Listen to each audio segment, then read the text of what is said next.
खुशी हुई कि मैं यहाँ आई हूँ और thank you for inviting me. I'm more comfortable in English, so I hope you don't mind. I'm going to speak in English because I want to share some personal thoughts with you. हमारी family के बारे में, अबू के बारे में. आवाज़ नहीं आ रही? ठीक है? So, firstly, I would like to thank you for inviting me here to this event. It's an honor, really, to see the respect and the love that my father is receiving from all of you, not only here, but in other events that I have seen in the past few days, and that we've heard from people in Islamabad. We just had an event 2 days ago, and again, the love that we were receiving from the people was, for my family, I can't tell you how much it means to us. When my sister and I were children, we did not know that my father was working on a secret nuclear program.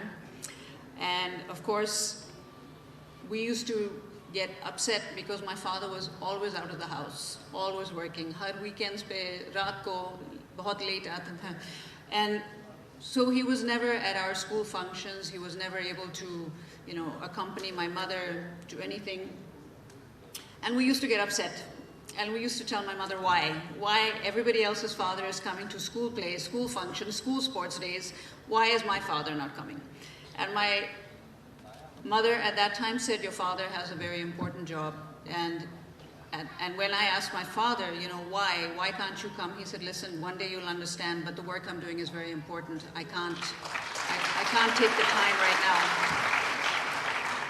When I got older, I realized what his important work was, and I understood exactly why he couldn't take that time. And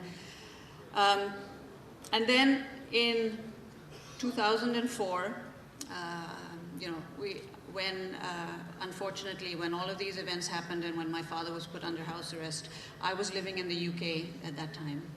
The day before my father appeared on television, my parents called me and they told me that my father was going to be speaking on TV and he was going to make a confession. And I asked them why. I said, we know he's done nothing wrong. Why is he confessing? And my father came on the phone to me and my father said, I have to do it for the people I'm working with to keep them safe, and I have to do it for Pakistan. I have to do it for my country.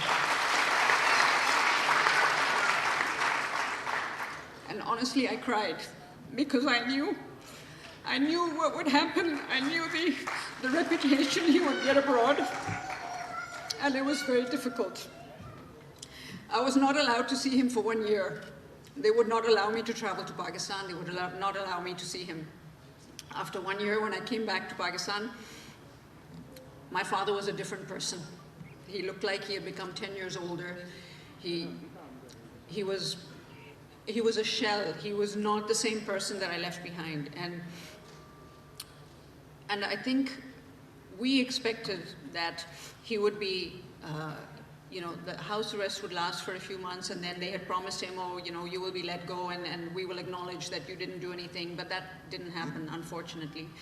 And then I would speak to him again. In those times I would come back and I would spend months with him, and I said, what aren't you angry at what's happened? And he said, yes, of course I'm angry, but I know that the people love me. I know that in their minds and in their hearts, they know what I did, and they know what I've been accused of is not the truth, and that is why I carry on. And when I asked him, what are the biggest regrets you have? He said, the one regret that I have, and we discussed this again very shortly before he died. He said, the regret I have is that they took away 20 years of my life where I could have contributed. I had so many plans, I had so many projects, I had so many things that I still wanted to do for Pakistan, and they didn't let me do them. And I was wasted. My mind, my energy was wasted in the things I could have still done to help this country. And so today, I think what I would like to say to everyone is that his efforts and his sacrifices in making this country safe we should never forget. But more importantly, we should look to the future. We cannot only look to the past. We have to remember that he wanted Pakistan to flourish. He wanted Pakistan to grow. He wanted Pakistan to be an incredible country on the world stage. And that is the work that we need to do. And with the help of education, that is what we will achieve. And this morning, as it was mentioned, I was very honored to be invited to a function in Kasur. I was a guest speaker at the Pias College. And it was a joy to see the students, their enthusiasm, their passion, their love for my father, and their enthusiasm in wanting to make something of themselves and in wanting to make something of this country. And the same with Mustafa Foundation. I applaud the work that they're doing, and I look forward to, inshallah, working with them in the future, because again, they are providing education, which is what's going to help this country, because with the youth being educated, we will be able to progress, and we will be able to, inshallah, see Pakistan become what it should become. So I want to thank you for taking the time to be here. I know it's been a long afternoon, it's been a long day for us. And I would say, with your support, I look forward to being able to carry on his mission, to carry on his dream, and in that we make sure that his name lives on. Thank